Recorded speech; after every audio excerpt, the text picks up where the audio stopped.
ओम नमः शिवाय। शिव महापुराण अध्याय 20 तपना प्रभावथी मुक्ति। वेद व्यासे पूछ्યું, હે સનત કુમાર, શિવ શક્તિના કરતા મહાત્મા કયા લોકમાં જાય છે, જ્યાંથી ફરી તેનું આવાગમન થતું નથી? હવે એ લોકનું સારી રીતે વર્ણન કરો. સનત કુમાર બોલ્યા, હે વ્યાસ, જો શિવજીની કૃપા અભિષ્ટ હોય તો તપ કરવું સર્વોત્તમ છે. તપ વગર શિવલોકની પ્રાપ્તિ થતી નથી. તપ પવિત્ર સાધન છે, જેને જોઈને સ્વર્ગના દેવતા ઋષિમુનિ પ્રસન્ન થાય છે. બ્રહ્મા, વિષ્ણુ, હરિ પણ તપ કરે છે. સર્વ દેવી દેવતાઓએ પણ તપ દ્વારા સિદ્ધિને પ્રાપ્ત કરી છે. એમની અભિલાષા આ લોકમાં તપ દ્વારા પૂર્ણ થાય છે. સાત્વિક, રાજસ, તામસ ત્રણ પ્રકારના તપ હોય છે. સાત્વિક તપ દેવતા, સંન્યાસી તેમજ બ્રહ્મચારીઓને માટે છે. બીજું રાજ્ય, દાનવ, માનવોને માટે છે. તામસ તપ તો રાક્ષસ તેમજ પરમાત્માને માટે હોય છે. જે તપ ફળની ઈચ્છા રહિત કે કોઈ પણ કામના ન કરવામાં આવે તે સાત્વિક તપ છે. કોઈ કામનાથી કરવામાં આવે તે તપ રાજસી તપ છે. અને જે કોઈ કામનાની સિદ્ધિ રહિત શરીરને કષ્ટ આપવામાં આવે તેવું તપ તે તામસ તપ છે. સાત્વિક તપ સર્વશ્રેષ્ઠ છે. એવું માનીને ધર્મમાં અચલ બુદ્ધિ ધારણ કર. હિંસા રહિત પરમ પવિત્ર થઈને પૂજન, જપ, હવન, ઉપવાસ, આચાર વિચાર, મૌન, ઇન્દ્રિય નિગ્રહ વગેરે કરીને તપ કરવું યોગ્ય છે. વાવ, કૂવો, તળાવ, મકાન, ધર્મશાળા બનાવવી યજ્ઞ તીર્થોમાં વસનારા માણસોને માટે પરમ સુખદાયક ભગવાન શંકરની ભક્તિને માટે શુભ માર્ગ છે. મેષ સંક્રાંતિ કે તુલા સંક્રાંતિના દિવસે એકાંતમાં સ્થિર થઈને રેચક, પૂરક, કુંભક ત્રણ પ્રકારના પ્રાણાયામ કરવા તથા નાડીની ગતિનું જ્ઞાન તેમજ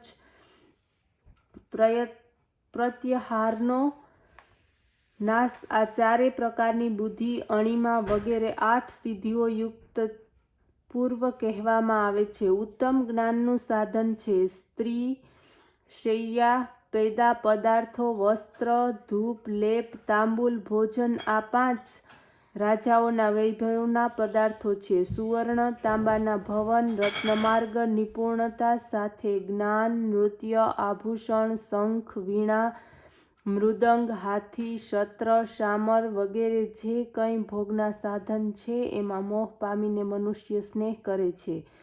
આ જગતમાં સર્વ કોઈ જીવ જાણી જોઈને સર્વ ચરાચર યોનિમાં કષ્ટ પ્રાપ્ત કરીને ફરે છે. એમ ઘણા સમય પછી પુણ્યોદય થતાં મનુષ્ય જન્મને પ્રાપ્ત થાય છે. મનુષ્ય યોનિ પ્રાપ્ત કરીને જો પોતાના ઉદ્ધાર માટે કોઈ પ્રયાસ કરતો નથી તો તે મૂર્ખ છે. મૃત્યુ થતાં તેને પશ્ચાતાપ થાય છે. આ કારણથી પ્રત્યેક મનુષ્યને નરકથી બચવાને માટે પોતાના ઉદ્ધારને માટે કોઈને કોઈ ઉપાય કરવો જોઈએ. આ મનુષ્ય જન્મ સર્વ કામનાઓની સિદ્ધિને માટે પ્રાપ્ત થાય છે. ધર્મમય મનુષ્ય જન્મ પ્રાપ્ત કરીને જો 4 વર્ણોની પ્રાપ્તિ કરે તો શું કામનું? કોઈ કારણવશાત તે પ્રાપ્ત ન કરી શકે તો કંઈ નહીં, પણ પ્રથમ જન્મના પુણ્ય સંગ્રહને તો તે ન જ ખોવે. પાપોને કરવાનું છોડી દે, પોતાની બુદ્ધિ ધર્મપરાયણ રાખે. મનુષ્ય જન્મમાં પણ બ્રાહ્મણ જન્મ અત્યંત કઠિન છે. પ્રાપ્ત કરીને પોતાનો ઉદ્ધાર કરતો નથી તે પાપોમાં પડી જાય છે. એના જેવો કોઈ મૂર્ખ નથી. ભારત વર્ષ કર્મભૂમિ તેમજ ફળભૂમિ છે. એમાં જન્મીને શુભ કર્મો કરવામાં આવે છે. આ જ કારણે બાલ્યાવસ્થાથી માંડીને જ્યાં સુધી જરા કે રોગની પ્રાપ્તિ ન થાય ત્યાં સુધી ધર્મ કાર્ય કરવું જોઈએ. પછી તો વૃદ્ધાવસ્થામાં આવતા જ શરીર રોગગ્રસ્ત તેમજ કંઈ કામનું રહેતું નથી. જો આ અવસ્થામાં ચેતવણી મળતી જાય તો પણ અવસ્થાને કારણે તેનાથી કંઈ થઈ શકતું નથી. એટલા માટે પોતાની સાથે પોતાના સુખના સાધન લઈ જવાને માટે નિરંતર પુણ્યદાન કરવું જોઈએ. પોતાના આપેલા દાનના ફળની ખાતા પીતા મનુષ્ય યમ માર્ગનું સુખ પ્રાપ્ત કરે છે. નહીંતર રોતા કકળતા તે માર્ગ પ્રાપ્તમાં અનંત કષ્ટને ભોગવે છે.